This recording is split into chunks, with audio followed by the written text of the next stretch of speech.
Saudara, hingga hari ini polisi belum menetapkan tersangka dalam kasus tewasnya anak politisi PKS yang berusia 9 tahun. Meski CCTV di dalam rumah tersebut mengalami kerusakan, polisi masih mendalami sejumlah alat bukti lain yang ditemukan dalam rumah mewah saat peristiwa terjadi.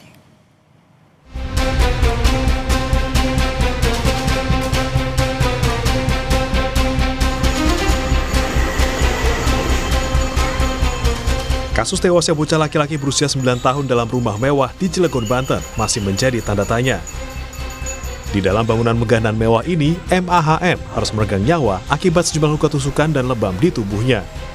Korban ditemukan meninggal dunia di rumahnya dengan luka parah di sekujur tubuh pada Selasa 16 Desember lalu. Meski polisi menyatakan korban diduga tewas akibat diburu, namun hingga saat ini belum ada penetapan tersangka siapa pelaku kejahatan tersebut. Polisi menegaskan masih melakukan pendalaman termasuk pengumpulan barang bukti hingga memeriksa sejumlah saksi. Kapolres Cilegon AKBP Martua Raja Silitonga mengatakan pihaknya masih mendalami alat bukti yang ditemukan di tempat kejadian pada saat peristiwa terjadi. Ia juga membantah polisi mengalami kesulitan lantaran kondisi CCTV di rumah korban yang rusak sebelum peristiwa terjadi. Alat bukti di lapangan yang memang itu harus kita kaitkan antara pola waktu, pola tempat, dan pola sasaran. Jadi harus membutuhkan analisa yang memang matang.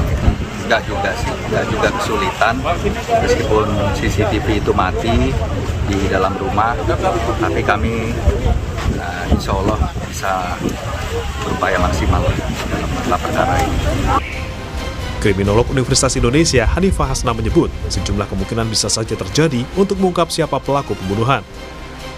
Namun Hanifah menyatakan kondisi rumah yang diketahui hanya bisa diakses oleh orang tertentu dan tidak ditemukannya kerusakan dalam rumah, ada kemungkinan pelaku berasal dari orang terdekat yang memiliki akses pada rumah tersebut.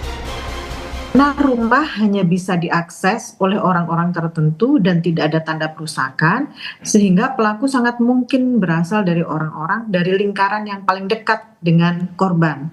Dan dia pasti memiliki akses, memiliki kepercayaan tertentu atau pengetahuan tentang rumah dan rutinitas penghuninya. Jadi ini menyangkut orang-orang yang dikenal korban atau keluarga, atau pihak-pihak yang pernah memiliki akses sebelumnya. Korban MAHM diketahui merupakan anak Maman Soherman. Korban itu bukan tewas oleh sang kakak di dalam rumah mereka dengan 22 luka akibat tusukan dan memar di tubuh. Hingga saat ini polisi telah memeriksa 8 orang saksi, termasuk ayah korban yang merupakan Dewan Pakar DPD Partai Keadilan Sejahtera atau PKS. Tim Liputan Kompas TV.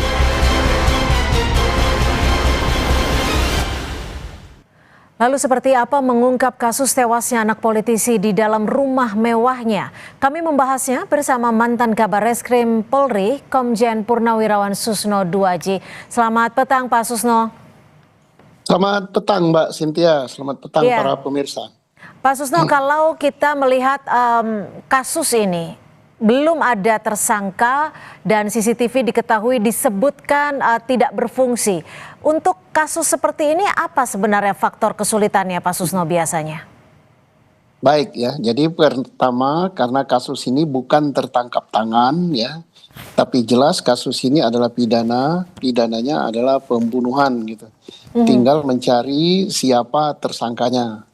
Nah, yang dipersoalkan di publik adalah karena CCTV-nya rusak, tapi namun demikian CCTV bukanlah satu-satunya alat bukti untuk mengungkap perkara ini. Apa saja yang bisa diungkap dari perkara ini? Alat bukti saintifik yang kita telusuri dulu, karena alat bukti saintifik itu sangat penting, sebab alat bukti saintifik tidak bisa berbohong. Pertama kita harus cari sidik jari. Sidik jari di pintu, sidik jari di meja, sidik jari di alat yang digunakan. Kalau memang masih ditemukan misalnya ada pisau, ada sarung tangan, atau ada benda tajam atau benda tumpul yang digunakan untuk melakukan kejahatan itu. Kalau tidak ada demikian, bisa juga ditemukan selain di pintu juga di meja, di tempat-tempat sekitar situ, yang itu adalah peninggalan dari korban, sidik jari. Yang kedua, alat bukti berupa komunikasi digital di HP. Baik di HP orang tuanya, di HP kakaknya, di HP anak itu sendiri kalau ada HP, di HP pembantu, dan di HP siapapun yang jadi saksi yang dianggap bisa mengungkap perkara ini. Di HP itu akan terlihat ada pembicaraan lewat WhatsApp, adakah pembicaraan lewat SMS, adakah pembicaraan lewat telepon, dan lain-lain. Itu akan memberikan petunjuk. Kalau itu tidak ada semua, apa? Satu lagi alat bukti yang juga tidak bisa dibantah adalah DNA. Karena DNA ini bagi siapa yang pernah memasuki sekitar situ dan siapa yang pernah meninggalkan jejak, baik berupa hal yang sangat kecil pun itu bisa diungkap lewat DNA. Nah, ini alat bukti yang bersifat saintifik, yang tidak bisa terbantahkan. Alat bukti lain yang diatur oleh hukum acara pidana kita adalah keterangan saksi, keterangan ahli. Di mana didapat keterangan ahli? Keterangan ahli didapat dari visum et repertum, baik visum luar maupun untuk otopsi. Pak Susno, kalau berdasarkan informasi yang beredar ini kan CCTV disebutkan tidak berfungsi beberapa hari sebelumnya. Bahkan ada yang menyebut juga CCTV rusak 2 minggu sebelum peristiwa terjadi. Jika memang betul ini rusak karena kondisi tertentu, apakah bisa diindikasikan bahwa kematian korban sudah direncanakan sebelumnya?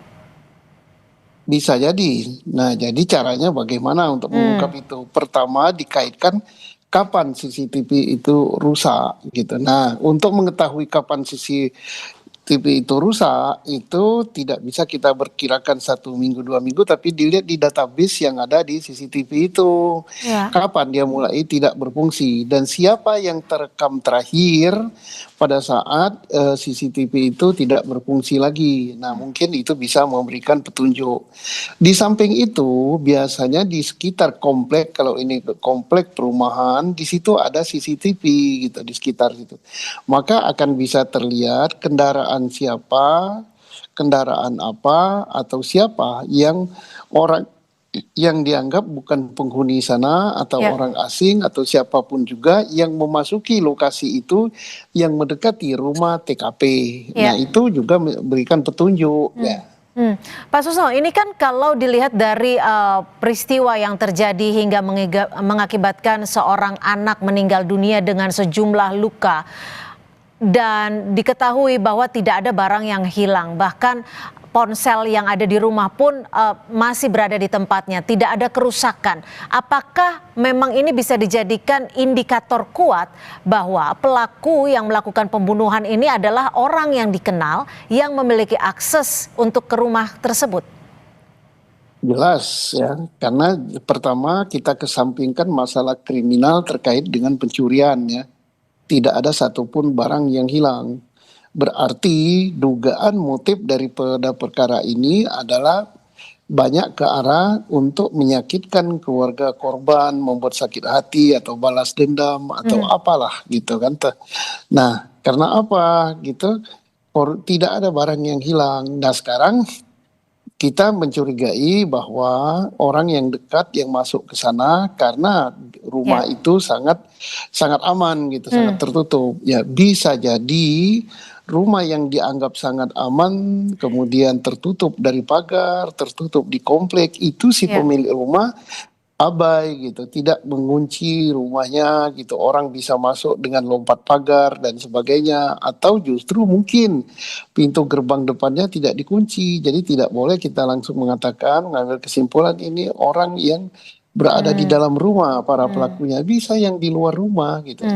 Jadi yang di luar rumah, ya, tetapi ada kaitan dengan pihak keluarga korban. Nah, keluarga korban siapa? Bisa ibunya, bisa bapaknya gitu. TKP belum rusak gitu. Nah, sekarang kita lihat kejadian ini, tempat kejadian perkara belum rusak ya, belum diacak oleh siapapun juga. Jadi polisi masuk, tempat kejadian perkara masih murni. Jadi dari sanalah polisi mulai bekerja dengan mengungkap alat-alat bukti saintifik gitu. Saintifik tadi apa yang sudah saya katakan tadi, sidik jari, DNA, kemudian jejak-jejak digital gitu. Nah, itu yang harus diungkap, termasuk juga bukti saintifik yang berada di tubuh korban, yaitu di luar gitu. Oke. Visum luar dan sampai ke visum dalam yang harus diungkap.